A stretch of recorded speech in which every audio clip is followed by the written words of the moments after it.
What's up, everybody? We have 10 minutes here with Mr. Adam Maxwell. Excited for this one because he said it would be a good, solid 10-minute talk. Kind of tossed this idea his way at first and just had the question of metal mags versus polymer mags.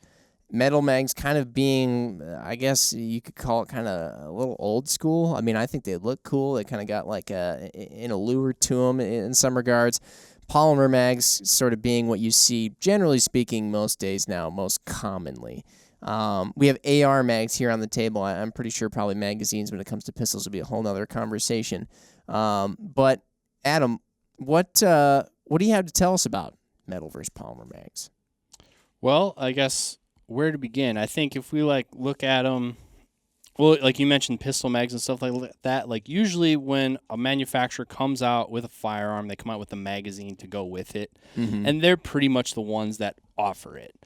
And a lot of folks don't know that a lot of the design around a new firearm is actually the magazine and getting it to work. And that's why you see a lot of magazines or a lot of firearms coming out now that use established magazines, because a ton of engineering goes into making a box with a spring work. Well, it's a pretty important function. I mean, you do want to feed the rounds into the firearm. Yeah, but how you alluded to it, such a simple seeming thing. I mean, a box with a spring and a plastic thing on top of it. Well, and then we get into, especially with ARs, or you could even look over into like 1911s, things like that. A design that's been prolific for so long has now, the patents are long expired. Everybody can make their interpretation of it and offer accessories for it. We've kind of seen an evolution of what's available, but you kind of got to start at the beginning. So if you go back to like most things that you ask me about, like it goes back to the Cold War. So we always end up there. Yeah, somehow these guys always telling us about the Cold War. Full circle. So you have military doctrine coming out of the M1 Garand days. Yeah. M1 Garand, when it was initially designed, actually had a detachable box magazine. No way. Like a BAR. It had a I think it was a 20-round magazine.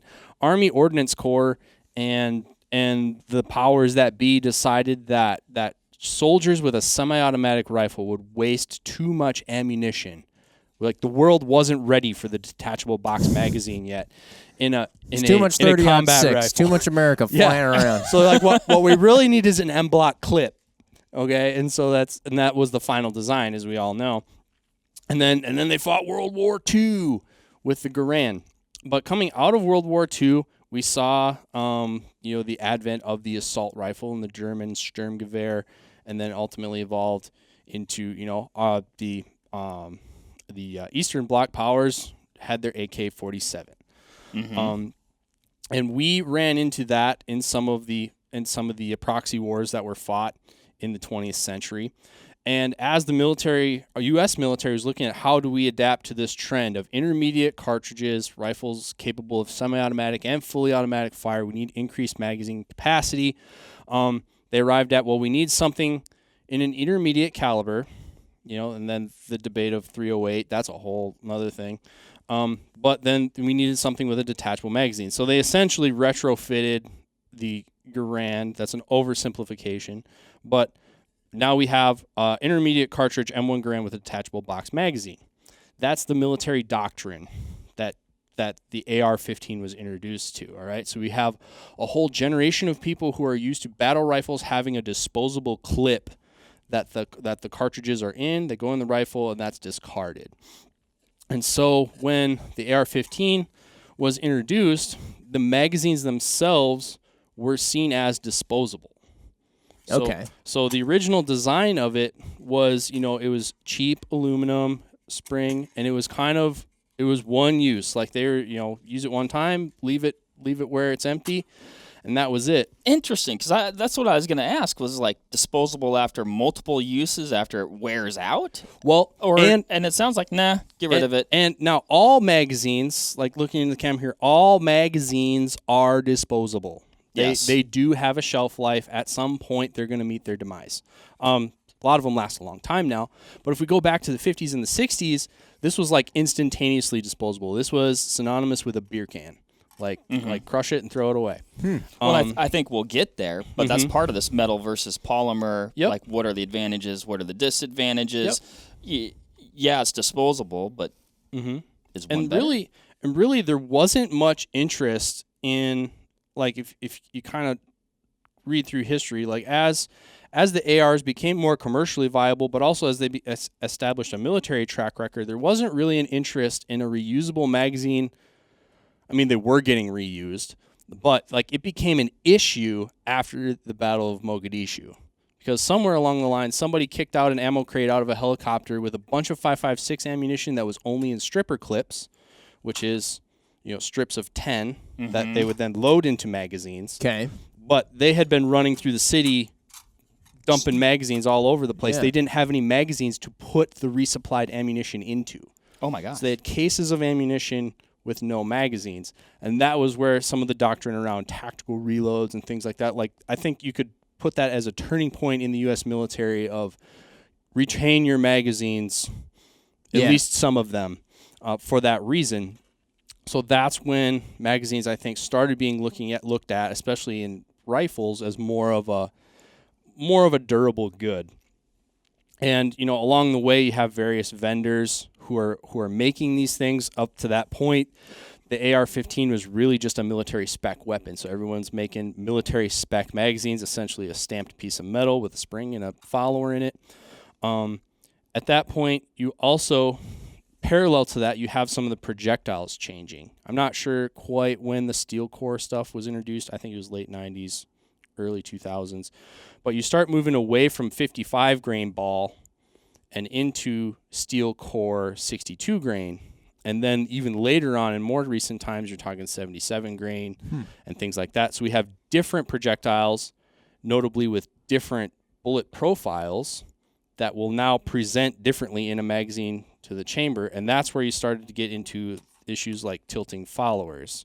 And things like that. So there were issues with the followers tilting. We had different projectiles now that were presenting to the chamber differently. So that started to exhibit different needs from a magazine.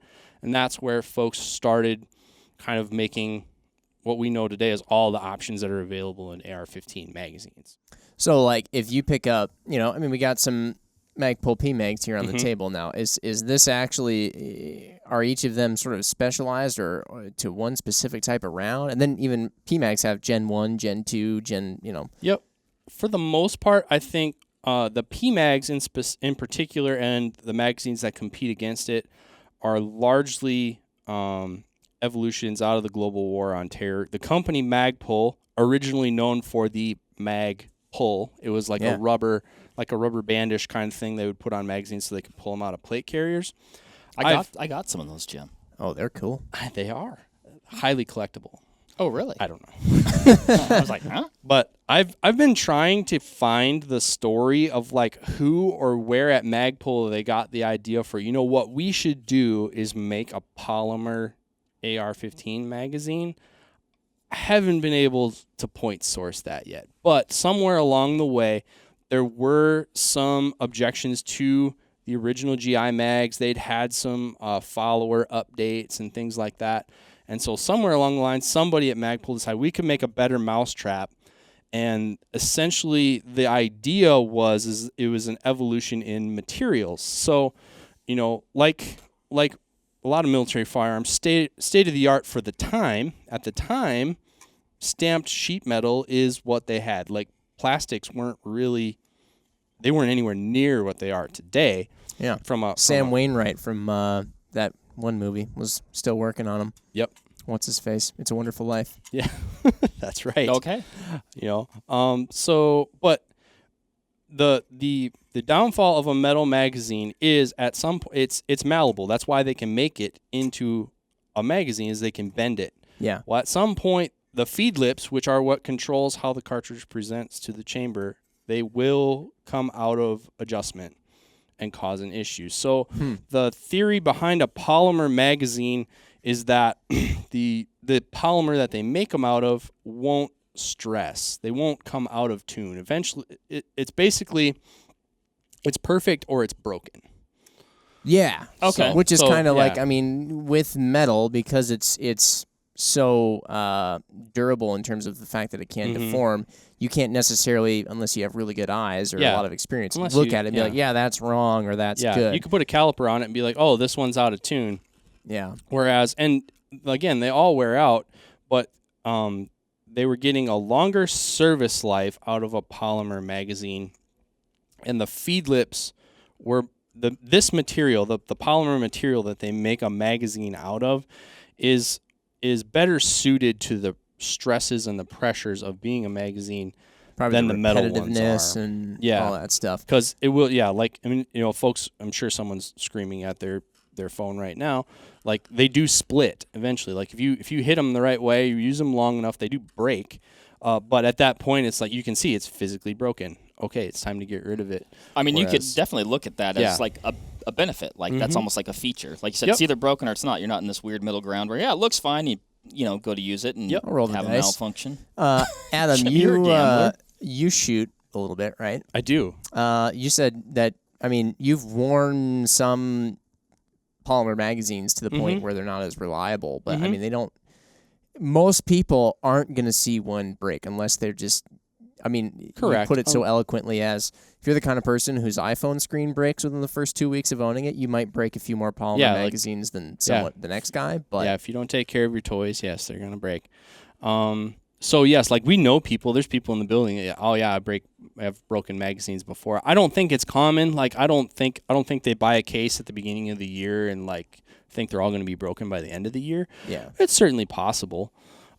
Is some of that how you're using it? Like, I see you guys when you're doing mag transitions and you're just dropping mags. Like, mags they're hitting the ground. You're not pulling it out and putting it back in your your shooting bag or something like that. I mean, they're seeing some hard use. Yeah, an environment like especially like an agency, if the agency is doing a lot of training and their range is a concrete surface. So if all the range training that they're going to do is a concrete surface and they're going to work on reloads, if the feed lips keep hitting a concrete surface, eventually it's going to happen. Or if you're using it in a shoot house or something like that, team tactics, somebody's going to step on it and slide it across the floor. In competition, our stuff, we step on our stuff sometimes, but that's the kinds of things. Just inserting it into your gun, shooting, and then taking it out and setting it out on the table and then putting it in you're never going to break it. Yeah. From that standpoint. And then I think a lot of the evolutions from there were, again, around specific projectiles or specific weapon systems, like as SOCOM evolved into the 416, so an HK version of the AR-15, that had a little bit different magwell, needed a little bit different adaptation. This magazine was optimized for the traditional AR-15. They had to rework the magazine a little bit to fit in some of those magwells. Oh, is that why they came out with a Gen 2 Magpul? Yeah. Yep. What are they on now? Gen 3? They're on Gen 3, and when they went from Gen 1 or Gen 2 to Gen 3, Gen 1 isn't really called a Gen 1 from what I found out, and there weren't very many of them made. So Gen 2 came along pretty quick, and the evolutions were, I think they changed the follower slightly when the new 855A1 ammunition came out. They also noticed that the base plate is wider on the bottom than a standard magazine is. So stacking them in plate carriers and things like that became an issue. So they made a lower profile plate on it. Okay. It's easier to take out. They put a little dot matrix on the bottom here so you could figure out which one's yours. So you can decorate it. And then I think that the other structural difference is they put an over-insertion stop in here. Again, when armed professionals, who are a lot of times dispassionate users of these things, if they just slam it in there, you can over-insert the magazine into the gun. It'll go past the stop and ride up a little bit higher, and that would cause a malfunction. So they put this over-insertion stop in the back here for Gen 3. Yeah. And that was another thing caused some compatibility issues. When you get a Yeti cooler and they say it's bear-proof. Mm-hmm. Same thing. Yes. Same concept. Yeah. Yeah. With the bear. And then the chemistry of the plastic changed too. Like, I mean, I think there's 20 years of difference in the polymer that they use as well. Yeah. So polymers are a wild world. It'd be interesting to just talk to a polymer scientist. I made plastic one time in a science class. Yeah, middle school. We got these. You can't even make a viable lunch.